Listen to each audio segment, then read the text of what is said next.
शिक्षा IAS institute के online platform में मैं वेद सर आप सभी का तहे दिल से स्वागत करता हूं। दोस्तों, ये जो वर्ष है ये यकीन मानिए एक जॉब का वर्ष है। इस साल बहुत सारे वैकेंसीज ओपन हो रही है और इसी वैकेंसियों में एक जो हॉस्टल वार्डन की है ये तकरीबन 500 पोस्ट जो है ये आ चुकी है। तो इसी से संबंधित जो 50 प्रश्नों की जो श्रृंखला है ये लेकर मैं आपके सामने हाजिर हुआ हूँ। तो ये जो एमसीक्यू है दोस्तों ये वस्तुनिष्ठ प्रश्नों की है पहला, और दूसरा ये एक्सप्लेनेशन भी इसमें बताया गया है। तो आखिर इन प्रश्नों की ज़रूरत आपको क्यों पड़ेगी या क्यों आपको ये वीडियो देखना चाहिए, तो मैं बताना चाहूँगा। पहला तो कई प्रश्न ऐसे रहते हैं जो व्यापम में पुराने पूछे जा चुके रहते हैं, वो पुनः जो है रिपीट किए जाते हैं। और दूसरा दोस्तों, जब मैं इन प्रश्नों का एक्सप्लेनेशन करूँगा तो कभी कभी इनसे रिलेटेड और कोई प्रश्न बनते हैं वो भी पूछे जाते हैं, तो वो भी आपका ये यहाँ से जो है कंप्लीट होगा। ठीक है, तो चलिए देखते हैं। ये 50 प्रश्न के लिए है और ख़ासकर दोस्तों ये जो है स्पेशली ये हॉस्टल वार्डन के लिए है। हॉस्टल वार्डन में आपको पता है कि 50 प्रश्न जो है कंप्यूटर से रहते हैं, और दूसरी इसमें चीज़ रहती है कि इसमें पास होना अनिवार्य रहता है 50%। ये सभी के लिए अनिवार्य रहता है। ठीक है, तो चलिए देखते हैं। पहला प्रश्न है 1260 कंप्यूटर वायरस किस प्रकार का वायरस है। वायरस के अलग अलग प्रकार होते हैं। ठीक है, डायरेक्ट एक्शन वायरस होता है, पॉलीमॉर्फिक वायरस होता है, ठीक है, बूट सेक्टर वायरस होता है। तो इसी में 1260 ये 2016 वार्डन में आया हुआ था, और उसके पहले 2014 में जब हॉस्टल वार्डन का हुआ था तो वहाँ भी सेम प्रश्न ये आया हुआ था, मतलब क्वेश्चन सेम ऑप्शन के साथ में रिपीट हुआ था। तो याद रखिएगा ये जो है एक क्या है, पॉलीमॉर्फिक वायरस है, याद रखिएगा। ठीक, चलिए अगला। एक CDR को खाली स्थान के रूप में जाना जाता है। तो CDR देखिए, CD और R। CD मतलब होता है कॉम्पैक्ट डिस्क, ठीक है, या ऑप्टिकल डिस्क ये भी कहते हैं, ये भी आता है। और R मतलब होता है रिकॉर्डेबल, जिसमें हम डेटा को सिर्फ रिकॉर्ड कर सकते हैं। ठीक है, और उसको जो है हम पुनः जो है उसमें और रिकॉर्ड नहीं कर सकते। एक बार रिकॉर्ड होने के बाद उसको चेंज नहीं किया सकता। और जब RW रहता है दोस्तों तो इसका मतलब होता है रीराइटेबल, मतलब डेटा को इरेज करके पुनः डेटा को डाला जा सकता है। तो CDR को किस रूप में जाना जाता है दोस्तों, तो याद रखिए इसको कहते हैं वॉर्म। वॉर्म का फुल फॉर्म भी एग्जाम में पूछा जा चुका है। राइट वंस रीड मैनी, एक बार लिख सकते हैं लेकिन बार बार क्या कर सकते हैं, पढ़ सकते हैं। ये वॉर्म का क्या होता है, फुल फॉर्म होता है। और वॉर्म को ही किससे जाना जाता है, CDR के नाम से जाना जाता है। ठीक है, चलिए अगला प्रश्न। एक स्प्रेडशीट में डेटा किस तरह व्यवस्थित होता है। अगर आपको हिंदी मीडियम में समस्या होगी तो कंप्यूटर में, खासकर आप इंग्लिश मीडियम को ज़्यादा प्रेफर करें तो वहाँ पर आपको ज़्यादा समझ में आएगा प्रश्न। ठीक है, तो स्प्रेडशीट मतलब होता है क्या, एक्सेल। क्या होता है, Excel, MS Excel. MS Excel में जो सीट होता है उसको कहते हैं स्प्रेडशीट। तो ये जो सीट है इसमें लाइन, रो और कॉलम्स जब आप देखेंगे MS एक्सेल में तो ये जो है अलग अलग रोस में ये रोस होते हैं और ये क्या होते हैं, कॉलम होते हैं। तो रो और कॉलम में क्या होते हैं, व्यवस्थित होते हैं, अरेंज होते हैं। तो इसका आंसर होगा, सही आंसर C, रो और कॉलम। क्लियर है, चलिए अगला प्रश्न। अच्छा, एक प्रश्न और यहाँ पर आता है, ये आप कमेंट सेक्शन में बताइएगा कि रो और कॉलम का जो इंसर्शन पॉइंट है या दोनों एक जगह जहाँ पर मिलते हैं उसको किस नाम से जाना जाता है। ठीक है, ये भी प्रश्न आता है, इंपॉर्टेंट है। इसका आंसर कमेंट बॉक्स में जरूर दीजिएगा। चलिए अगला प्रश्न। एक मालवेयर कंप्यूटर प्रोग्राम है जो स्वयं की प्रतियां बनाता है। मालवेयर मतलब होता है, देखिए, वायरस। मालवेयर मतलब होता है क्या, वायरस, जहाँ पर मैलिशियस वायरस, वॉर्म्स ये सभी आते हैं। तो स्वयं की कॉपी करता है उसको कहते हैं वर्म। ठीक है, याद रखिएगा इसको कहते हैं क्या, वर्म। ये क्या करता है, स्वयं की बार बार कॉपी करता है। एक अगर आपके कंप्यूटर में इंसर्ट हो गया तो 1 से 2 बनेगा, 2 से 4 बनेगा, 4 से 8 बनेगा, 8 से 16 बनेगा, 16 से 32 बनेगा। इस प्रकार से अपने जो क्वांटिटी है उसको दिन प्रतिदिन बढ़ाते रहता है, जिससे आपका जो रैम है वो ओवरलोड हो जाता है, स्लो हो जाता है। और धीरे धीरे क्या होता है, आपका जो कंप्यूटर है वो काम करना बंद कर देता है। तो ये वार्म का काम है, ये स्वयं का क्या करता है, कॉपी करता है। ठीक है, याद रखिएगा। चलिए अगला प्रश्न 5th, एक सीडी की भंडारण क्षमता को मापा जाता है। सीडी की भंडारण क्षमता मतलब होता है स्टोरेज कैपेसिटी, इसको मापा जाता है। तो सीडी की भंडारण क्षमता जो है ये एमबी में मापा जाता है दोस्तों। तो ये जो है एमबी का फुल फॉर्म क्या है, मेगाबाइट, याद रखिएगा। लगभग जो है 740 एमबी, 740 एमबी ये जो है आपका सीडी की क्या होती है, भंडारण क्षमता होती है। अगर ऑप्शन में ये नहीं दिया रहेगा तो ऑप्शन में दिया रहेगा 7 MB टू 800 MB, ये भी आंसर क्या होगा आपका, सही होगा। ठीक है, चलिए आगे देखते हैं। कंप्यूटर का टास्क मैनेजर को किस कॉम्बिनेशन से खोला जा सकता है। देखिए टास्क मैनेजर मतलब होता है कंप्यूटर में कौन कौन से काम को कहा जाता है टास्क, और उसी को मैनेज करने वाले को कहा जाता है क्या, टास्क मैनेजर। कभी कभी क्या होता है, जब हम बहुत सारे ऑपरेशन करते हैं कंप्यूटर के साथ में, तो कंप्यूटर की एक स्थिति ऐसी आती है कि कंप्यूटर हैंग हो जाता है, काम करना बंद कर देता है। तब हमको सभी टास्कों को क्या करना पड़ता है, टर्मिनेट करना पड़ता है। तो उसी टास्क मैनेजर को ओपन करने के लिए ये शॉर्टकट की है Ctrl+Alt+D, ऑप्शन नंबर ए। ठीक है, ये कई बार एग्जाम में आया है, याद रखिएगा। क्लियर।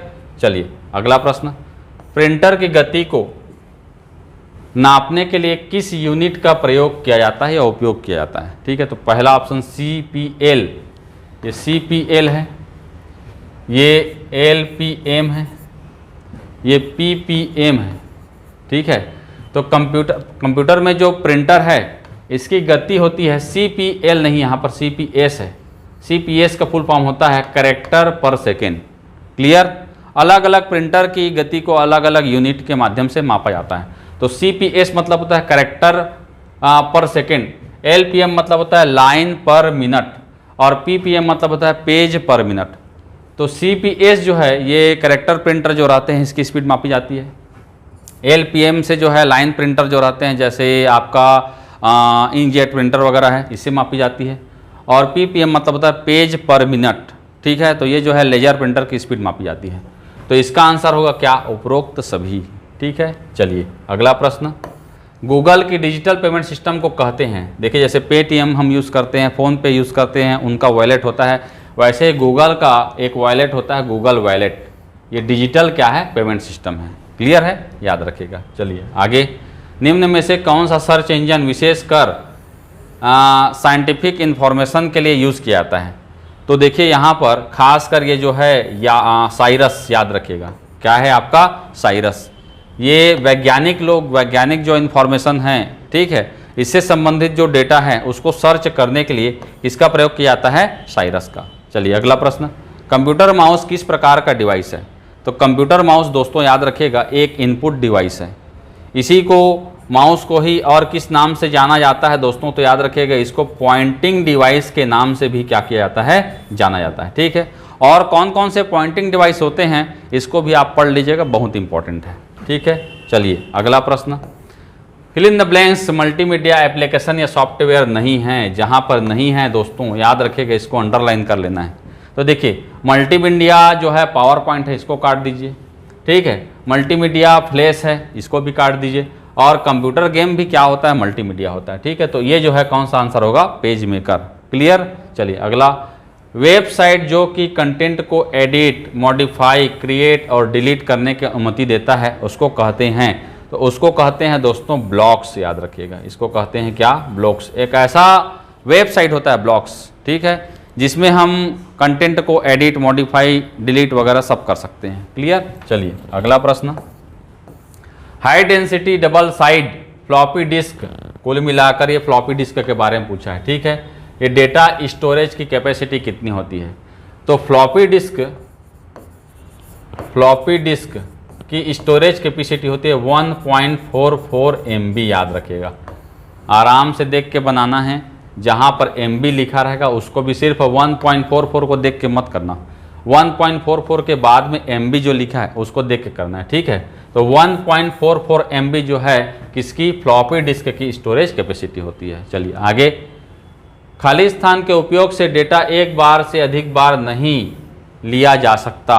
ठीक है, तो ये जो है आपका ये है CDRW, ठीक है। ये जो है CDR, ये जो है DVDRW, ठीक है। और ये जो है फ्लैश ड्राइव।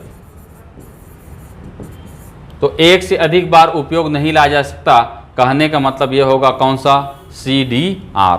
CD मतलब कॉम्पैक्ट डिस्क और R मतलब क्या होता है, रिकॉर्डेबल, ठीक है। एक प्रश्न इसी से रिलेटेड था। डॉट मैट्रिक्स प्रिंटर किस प्रकार का प्रिंटर है? तो डॉट मैट्रिक्स प्रिंटर क्या है, एक बाई डायरेक्शनल प्रिंटर है, याद रखिएगा, ठीक है। चलिए आगे, माइक्रोसॉफ्ट का सर्च इंजन है। तो देखिए माइक्रोसॉफ्ट जो सॉफ्टवेयर की जो कंपनी है, ठीक है, इसके जो सर्च इंजन का नाम है बिंग, याद रखिएगा।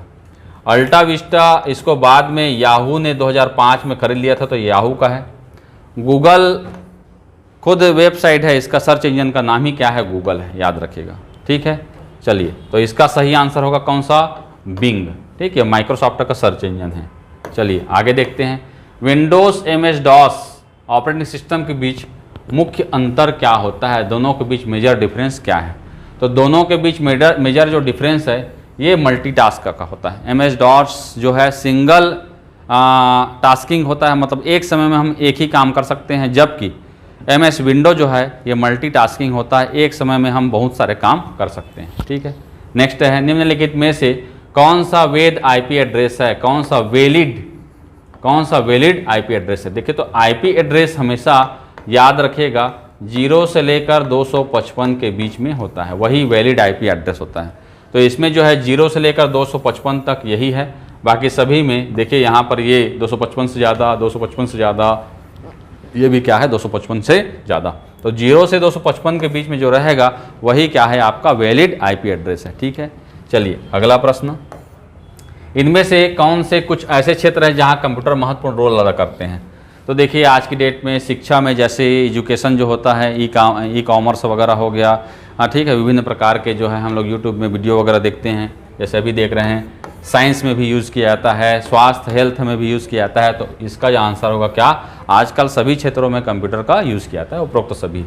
निम्न में से कौन सा ऑपरेटिंग सिस्टम नहीं है? ठीक है, तो देखिए ये यूनिक्स ऑपरेटिंग सिस्टम है, विंडोज़ भी है, लाइनेक्स भी है। एप्पल कोई ऑपरेटिंग सिस्टम नहीं है। एप्पल जो है क्या है, एक कंपनी है, एक क्या है, कंपनी है, ठीक है, याद रखिएगा। चलिए अगला प्रश्न, मूविंग पिक्चर एक्सपर्ट ग्रुप का प्रयोग निम्नलिखित को कंप्रेस करने के लिए? तो MP इसका फुल फॉर्म है मूविंग MPEG। तो MPEG जो है ये वीडियो, ये खास कर किसके लिए होता है, वीडियो के लिए होता है, ठीक है, याद रखिएगा। चलिए अगला प्रश्न, इंकजेट प्रिंटर के लिए निम्नलिखित में से कौन सा कथन सही है? ठीक है, तो यहाँ पर देखिए लिखा है क्या, इंकजेट प्रिंटर। तो इंकजेट प्रिंटर जो है लाइन प्रिंटर होता है, एक बार में एक लाइन प्रिंट करता है। और इंकजेट प्रिंटर क्या होता है, एक नॉन इम्पैक्ट प्रिंटर होता है। तो A और B दोनों क्या हैं, सही हैं, ठीक है। चलिए अगला, नेक्स्ट, मल्टीमीडिया प्रेजेंटेशन के लिए विषय वस्तु जो कंटेंट वगैरह रहते हैं और उसका जो फ्लो चार्ट रहता है, ये सब कहाँ रहता है? तो ऑप्शन नंबर C किस में रहता है, स्टोरी बोर्ड में रहता है, दोस्तों याद रखिएगा, ठीक है। चलिए अगला प्रश्न, कंप्यूटर सिस्टम या नेटवर्क की सिक्योरिटी के लिए कौन से थ्रेट्स मतलब होता है खतरा, कौन कौन सी चीज़ें नेटवर्क से संबंधित जो सिक्योरिटी है उसके थ्रेट्स हैं? तो इंटरप्शन, ठीक है, इंटरसेप्शन, मॉडिफिकेशन, क्रिएशन नहीं है, बाकी सब है। तो जिस ऑप्शन में 1, 3, 5, 2 रहेगा, 1, ठीक है, 2, 3, 5, ये आंसर ऑप्शन नंबर C। इस प्रकार के प्रश्नों को थोड़ा सा आराम से बनाइएगा, ठीक है। चलिए बाकी डिटेल मैं ज़्यादा नहीं बता सकता दोस्तों, क्योंकि बाकी चीज़ों के लिए आप क्लास ज़रूर आइए, सब चीज़ बताई जाएगी। जंक ईमेल को क्या कहा जाता है? तो देखिए जंक ईमेल को स्पैम कहा जाता है, दोस्तों याद रखिएगा। क्या कहा जाता है? स्पैम कहा जाता है। अवांछनीय जो डेटा हैं वो ज़बरदस्ती आपके ईमेल में आते रहते देखे होंगे, उसी को क्या कहा जाता है? स्पैम कहा जाता है। और उसी को दूसरे शब्द में क्या कहा जाता है? जंक कहा जाता है, ठीक है। चलिए आगे, आंतरिक मेमोरी में एनियाक, देखिए एनियाक कहा जाता है, एनियाक ये पहला पूर्ण इलेक्ट्रॉनिक कंप्यूटर था। इसकी शुरुआत 1946 में हुई थी एकर्ट और मुसली के द्वारा। और इसकी जो इंटरनल मेमोरी है कितनी होती है दोस्तों, याद रखिएगा 20 अंक बस स्टोर करके रख सकता है, ठीक है। चलिए आगे, निम्नलिखित में से कौन सा इनपुट डिवाइस यूजर प्रोग्रामेबल नहीं है, ठीक है, मतलब यूजर उसको प्रोग्राम नहीं करता। तो वो है क्या, इंटेलिजेंट टर्मिनल। जो इंटेलिजेंट टर्मिनल होते हैं वो जो है ऑटोमेटिक, जैसे ये बुलेट ट्रेन है वो कंप्यूटर खुद चलाता है। तो ये जो हैं सभी क्या रहते हैं, इंटेलिजेंट टर्मिनल होते हैं, ये यूज़र के द्वारा प्रोग्रामेबल होते हैं, ठीक है। चलिए आगे प्रश्न, वर्ड डॉक्यूमेंट में डिफ़ॉल्ट द्वारा कौन सा एक्सटेंशन दिया जाता है, मतलब एमएस वर्ड का डिफ़ॉल्ट फाइल नेम क्या होता है दोस्तों, याद रखें .doc होता है। तो .doc मतलब .doc, ठीक है, .doc ये इसका फाइल एक्सटेंशन होता है, ठीक है। तो ये जो है इसका सही आंसर होगा कौन सा, सी, DOC। ये डॉक मतलब है क्या, DOC, .doc सही आंसर होगा डॉक, ठीक। चलिए आगे देखते हैं, एक ऑपरेटिंग सिस्टम का मुख्य फंक्शन होता है। देखिए ऑपरेटिंग सिस्टम सभी प्रकार के काम करता है, क्या क्या, memory management, process management, disk input output management. तो आंसर होगा क्या, उपरोक्त सभी प्रकार के मैनेजमेंट करते हैं, ठीक है, याद रखिएगा। एक सूत्र मतलब होता है फॉर्मूला, जो हम लोग MS एक्सेल में लगाते हैं। सेल एड्रेस @A और $, ये डॉलर साइन है A और डॉलर साइन क्या है, ये 4 का मतलब होता है। तो 3 प्रकार के रेफरेंस होते हैं MS एक्सेल में, एक तो होता है मिक्स सेल, एक होता है रिलेटिव सेल और एक होता है एब्सोल्यूट। तो ये होता है क्या, एब्सोल्यूट रेफरेंस। कहने का मतलब कोई एक सेल की वैल्यू को फिक्स करके बाकी सेल के हिसाब से जो है उसके वैल्यू को कन्वर्ट करना। जैसे हम लोग मान लीजिए अलग अलग प्रोडक्ट में एक ही डिस्काउंट देते हैं 10% को, तो 10% को फिक्स रखने के लिए हम इस प्रकार का फार्मूला लगाते हैं, ठीक है, याद रखिएगा, फार्मूला से संबंधित है। अगला, MS वर्ड में नए फाइल को बनाने के लिए, देखिए नए फाइल को खोलने के लिए किसका प्रयोग किया जाता है, तो Ctrl+N का प्रयोग किया जाता है, ठीक है। अब पुराने फाइल को ओपन करने के लिए कौन सा शॉर्टकट की यूज़ किया जाता है, इसको कमेंट्स बॉक्स में जरूर बताइएगा, ठीक। चलिए अगला प्रश्न, निम्नलिखित में से कौन सा logical family high speed operation के लिए उपयुक्त है, ठीक है। तो यहाँ पर TTL है, ये है CMOS, ठीक है, CMOS, याद रखिएगा। ये logical family high speed operation के लिए क्या होता है, यूज़ किया जाता है। तो CMOS का फुल फॉर्म, ठीक है, आपको याद रखना है, कॉम्प्लीमेंट्री मेटल ऑक्साइड सेमीकंडक्टर, ठीक है, इसका फुल फॉर्म होता है, ठीक, याद रखेगा। चलिए अगला देखते हैं, स्ट्रीम के प्लेबैक में जो विलंब होता है उसे कहते हैं, स्ट्रीम मतलब होता है कोई छोटी वीडियो वगैरह जो होती है, स्ट्रीम वीडियो कहते हैं, उसको जब हम चलाते रहते हैं तो जो डिले होता है, ठीक है, उसको कहते हैं। तो उसको जो है दोस्तों याद रखिएगा जीटर कहते हैं, ठीक है, ये JITTER, ये जीटर होता है, जो विलंब होता है उसको जीटर कहते हैं, ठीक है। चलिए आगे, निम्नलिखित लेजिटिमेट प्रोग्राम में एक एम्बेडेड कोड है जो शर्तों के पूर्ण होने पर एक्सप्लोड होता है, ठीक है। तो देखिए ये कुल मिलाकर एक ऐसे प्रोग्राम होते हैं जो अवांछनीय होते हैं, जो यूजर के परमिशन के बगैर कंप्यूटर में क्या कर देते हैं, एंट्री मार लेते हैं। तो इस प्रकार की चीज़ों को कहते हैं लॉजिक बम, क्या कहते हैं, लॉजिक बम। और जब ये लॉजिक बम किसी टाइम रिलेटेड इवेंट के तहत जो है जनरेट होते हैं, तब उसे कहते हैं क्या, टाइम बम, क्या कहते हैं, टाइम बम, ठीक है। तो ये टाइम बम जो है वो बाहरी विस्फोट होने वाला नहीं है, ये कंप्यूटर के लिए खतरे होते हैं, ठीक है, मेलेशियस के अंतर्गत आते हैं, ठीक है। चलिए अगला, वीडियो कार्ड द्वारा 1 सेकंड में स्क्रीन को दी जाने वाली एवं वीडियो मेमोरी में लिखी जाने वाली पिक्सल की संख्या को कहते हैं दोस्तों, याद रखिएगा, फिल रेट कहते हैं, ठीक है। मतलब कोई वीडियो में छोटे छोटे जो डॉट रहते हैं, कोई भी वीडियो या इमेज जो रहता है छोटे छोटे डॉट से मिलकर बना होता है, इन्हीं को कहते हैं क्या, पिक्सल। और पिक्सल को गिनने वाली जो संख्या होती है इसको कहते हैं फिल रेट। मतलब किसी भी वीडियो की क्वालिटी इसी फिल रेट पर डिपेंड करती है, फिल रेट जितना अच्छा होता है वीडियो क्वालिटी उतनी ही बेस्ट होती है, ठीक है। चलिए अगला प्रश्न, निम्नलिखित में से कौन सा विंडोज़ वर्जन 64 बिट प्रोसेसर को सपोर्ट करता है। तो देखिए 16 बिट होता है, 32 बिट होता है और 64 बिट होता है।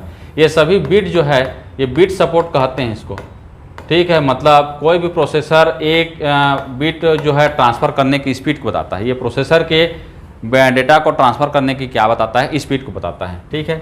तो इसका सही आंसर होगा दोस्तों 64 बिट वाला है, मतलब क्या होगा, ये जो होगा आपका विंडो XP, ठीक। चलिए अगला प्रश्न, ऐसा प्रिंटर जिसमें अक्षर बनाने के लिए प्रिंट हेड तथा पेपर को एक साथ फोर्स करना पड़ता है तो उसे कहते हैं क्या, इम्पैक्ट प्रिंटर।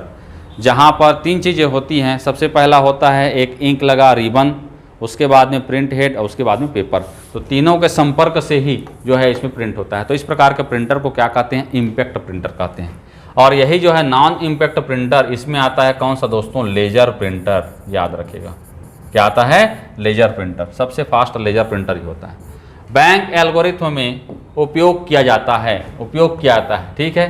तो किस लिए उपयोग किया जाता है दोस्तों? तो याद रखिएगा ये डेड लॉक को रोकने के लिए उपयोग किया जाता है, ठीक है। डेड लॉक क्या होता है? कहने का मतलब देखिए, कभी कभी आप देखे होंगे कि एक ही चौराहे पर सभी तरफ से गाड़ियाँ आ जाती हैं और गाड़ियाँ आगे बढ़ नहीं पाती, सभी तरफ से फिक्स हो जाती हैं। तो ट्रैफिक पुलिस आता है और उसको रिलीव करता है। तो ऐसे ही क्या होता है, सिंगल कनेक्शन में बहुत सारे यूजर एक साथ एक्सेस करते रहते हैं। तो इससे क्या होता है, किसी भी यूजर का जो इन्फॉर्मेशन वो एक्सेस नहीं हो पाता। खासकर ये होता है किसमें? बैंक में। तो इसी को दूर करने के लिए बैंक में किसका यूज़ किया जाता है? जो एल्गोरिथम है इसका प्रयोग किया जाता है। इसीलिए ट्रांजेक्शन वगैरह किसी भी समय जो है अवेलेबल रहता है, ठीक है। ये बैंक से संबंधित है। चलिए अगला, निम्न में से कौन सा सबसे छोटा कंप्यूटर है? तो दोस्तों याद रखिए सबसे छोटा कंप्यूटर नोटबुक होता है। कई लोग ये सोचते हैं कि लैपटॉप है, ये नहीं होता लैपटॉप। याद रखिएगा सबसे छोटा जो है नोटबुक होता है, ठीक है। चलिए अगला प्रश्न, इनमें से कौन सा प्रिंटर ग्राफिक्स प्रिंट नहीं कर सकता? तो देखिए डेजीविल प्रिंटर जो है ये ग्राफिक्स को प्रिंट करने के लिए कैपेबल नहीं है, ठीक है। ये अक्षरों को प्रिंट करने के लिए क्या होता है? कैपेबल होता है। इसीलिए इसको क्या कहते हैं? कैरेक्टर, ठीक है, कैरेक्टर प्रिंटर, ठीक। अगला प्रश्न, एमएस वर्ड में स्पेल के लिए स्पेलिंग चेक करने के लिए कौन सा फंक्शन की प्रयोग किया जाता है? तो याद रखिएगा स्पेलिंग और ग्रामर को चेक करने के लिए ये कई बार एग्जाम में आ चुका है। F7 का क्या किया जाता है? प्रयोग किया जाता है, ठीक है। चलिए आगे, निम्नलिखित में से कौन सा प्रोटोकॉल ईमेल सर्वर से ईमेल डाउनलोड करने की अनुमति देता है? देखे होंगे आप अलग अलग जो है वेबसाइट में अगर ईमेल बनाए होंगे तो ईमेल हमेशा जब भी आप लॉगिन करेंगे तो ओपन होता है। तो सभी ईमेल एक जो है आपका एक जगह स्टोर होकर रहता है, ठीक है। और वहीं से जब एक्सेस करते हैं ईमेल को तो इसके लिए यूज़ होता है कौन सा प्रोटोकॉल बोलेंगे? तो POP3। POP3 का फुल फॉर्म होता है पोस्ट ऑफिस, ठीक है, पोस्ट ऑफिस प्रोटोकॉल, ठीक है। और ये जो 3 है ये इसका वर्जन है, वर्जन 3, याद रखिएगा। चलिए आगे, निम्नलिखित में से कौन सा सर्च इंटरनेट में नए टर्म सर्च करता है तथा उसे डेटाबेस में स्टोर करता है? तो ये जो है हमेशा ये इसका यूज किया जाता है किसका? कॉलर का। कॉलर क्या होता है दोस्तों? एक गूगल क्या करता है? टेबल सेट कर लेता है। इसीलिए गूगल में आप कोई भी चीज़ सर्च करते हैं तो तुरंत आपके सामने प्रस्तुत हो जाता है, क्योंकि गूगल के पास सभी चीज़ें क्या होती है? इन्फॉर्मेशन पहले से स्टोर रहती है। तो नई चीज़ें जब होता है तो कहाँ स्टोर होता है? कॉलर में स्टोर होता है, ठीक है, याद रखिएगा। चलिए अगला प्रश्न, किसी भी कंप्यूटर सिस्टम का ब्रेन या मस्तिष्क किसे कहते हैं? तो याद रखिएगा दोस्तों इसको कहते हैं सेंट्रल प्रोसेसिंग यूनियन। CPU या उसके जगह माइक्रो प्रोसेसर या प्रोसेसर या माइक्रोचिप दिया रहेगा तो सभी इसका आंसर होगा। तो इसको क्या कहा जाता है? कंप्यूटर का ब्रेन, मस्तिष्क कहा जाता है, ठीक है। चलिए आगे, निम्नलिखित में से कौन सा मालवेयर प्रोग्राम स्वचालन से रेप्लिकेट नहीं करता? कहने का मतलब खुद का कॉपी नहीं करता। तो वो कौन सा होता है दोस्तों? याद रखिएगा ट्रोजन हॉर्स। ये ट्रोजन हॉर्स ऐसा होता है जो आपके कंप्यूटर के लॉगिन डिटेल को चुराने का काम करता है लेकिन खुद का कॉपी नहीं कर सकता। खुद का कॉपी करने वाला रहता है कौन? वर्म, याद रखिएगा। चलिए अगला प्रश्न, सॉफ्टवेयर जो कि नुकसानदायक विनाश करने वाले प्रोग्राम को ढूंढता है, हटाता है, उससे बचाता है, उसे क्या कहते हैं दोस्तों? तो जितने भी वायरस होते हैं उनको सर्च करके डिलीट करने का काम कौन करता है दोस्तों? एंटीवायरस करता है, ठीक है। चलिए अगला प्रश्न, सब स्क्रिप्ट H2O। देखिए जब भी आपको देखे होंगे जब आप वर्ड में H2O लिखते हैं तो 2 जो है बड़ा लिखा जाता है। तो इस 2 को छोटा लिखने के लिए इसको कहते हैं क्या? सब स्क्रिप्ट कहते हैं। इसको क्या कहते हैं? ये जो कैरेक्टर है जो छोटा लिखना है उसको कहते हैं सब स्क्रिप्ट, और जब ऊपर लिखते हैं तब इसको कहते हैं क्या? Super script. तो इसके लिए शॉर्टकट की है Ctrl+=, याद रखिएगा, इंपॉर्टेंट है। शॉर्टकट की से प्रश्न आता है, ठीक है। चलिए अगला प्रश्न, मैग्नेटिक टेप, वीडियो अथवा टर्मिनल का समूह जो सामान्य एक मास्टर के अधीन होता है तो उसको कहते हैं दोस्तों क्लस्टर। क्या कहते हैं? क्लस्टर, ठीक है। क्लस्टर के अधीन ही सारा चीज कंट्रोल होता है, ठीक। चलिए अगला प्रश्न, निम्न में से कौन सा इनपुट डिवाइस नहीं है? देखिए तो ये है OCR, ऑप्टिकल कैरेक्टर रीडर, ये ऑप्टिकल स्कैनर है, ये कॉम याद रखिएगा, ये जो है आपका इनपुट डिवाइस नहीं है, ठीक है। इसके अलावा लास्ट है वेबसाइट के एक वेब पेज पर खाली स्थान को क्लिक करने पर आंतरिक लेवल के वेब पेज पर जो है जाते हैं, ठीक है। कहने का मतलब वेब पेज में अगर कोई और चीज़ लिखा है ब्लू कलर में, उसको जब आप क्लिक करेंगे तो कोई और वेबसाइट खुलेगा, तो उसे कहते हैं क्या, हाइपर लिंक। हाइपर लिंक में जो भी लिखा रहेगा दोस्तों, वहाँ पर जब भी आपका कर्सर जाता है तो वहाँ पर एक प्रकार से पंजे का निशान बन जाता है और वह जो है ब्लू कलर का टेक्स्ट में कन्वर्ट हो जाता है, तो उसी को क्या कहते हैं दोस्तों, हाइपर लिंक, ठीक है। तो ये जो है दोस्तों 50 प्रश्नों का टोटल जो है एक श्रृंखला है, बहुत इंपॉर्टेंट प्रश्न है, इसको ज़रूर देखिएगा। ये आपके कोई भी कंप्यूटर के एग्ज़ाम के लिए ये बहुत ही क्या रहेगा, लाभप्रद रहेगा। तो जैसा कि आप जानते हैं हॉस्टल वार्डन का पोस्ट आ चुका है। इसके अलावा आगामी कुछ दिनों में जो है ये भी आ रही थी बात कि जो है आरआई और पटवारी का भी पोस्ट आने वाला है। तो हर एग्ज़ाम में आजकल देखे होंगे कि कुछ जो है 20 से 30 प्रश्न, और हॉस्टल वार्डन जैसे एग्जाम में 50 प्रश्न आते हैं। तो ये MCQ जो वीडियो है ये आपके लिए बहुत लाभप्रद रहेगा, बहुत ज़रूरी है, इसको देखिएगा और इसमें जो भी सुझाव होगा उसको कमेंट्स बॉक्स में ज़रूर कीजिएगा। इसके अलावा बताना चाहूँगा कि हमारे यहाँ जो है 20 मई से हॉस्टल वार्डन की जो क्लास है वो प्रारंभ हो चुकी है। प्रतिदिन 5 घंटे की क्लास चलती है, जो 3 से लेकर जो है 8 बजे तक चलता है रात्रि, ठीक है। इसमें 5 क्लास लगते हैं और 5 जो क्लास हैं अलग अलग सब्जेक्ट के लगते हैं, ठीक है। तो अगर आपको हॉस्टल वार्डन ज्वाइन करना होगा तो हमारी संस्था में आप सभी का स्वागत है। इसके अलावा अगले जो मंथ है उसमें हम हॉस्टल वार्डन की स्पेशली जो है टेस्ट सीरीज लेकर आने वाले हैं। तो अगर टेस्ट सीरीज भी ज्वाइन करना चाहते होंगे तो आप एक बार ज़रूर यहाँ आके इंक्वायरी मिलिएगा, ठीक है। चलिए इसी के साथ अगली वीडियो के साथ मैं मिलूँगा। अगली वीडियो में ऐसे ही कुछ वस्तुनिष्ठ प्रश्न रहेगा, और अगर वीडियो अच्छा लगे तो लाइक सब्सक्राइब जरूर कीजिएगा। चलिए बहुत बहुत धन्यवाद, थैंक यू।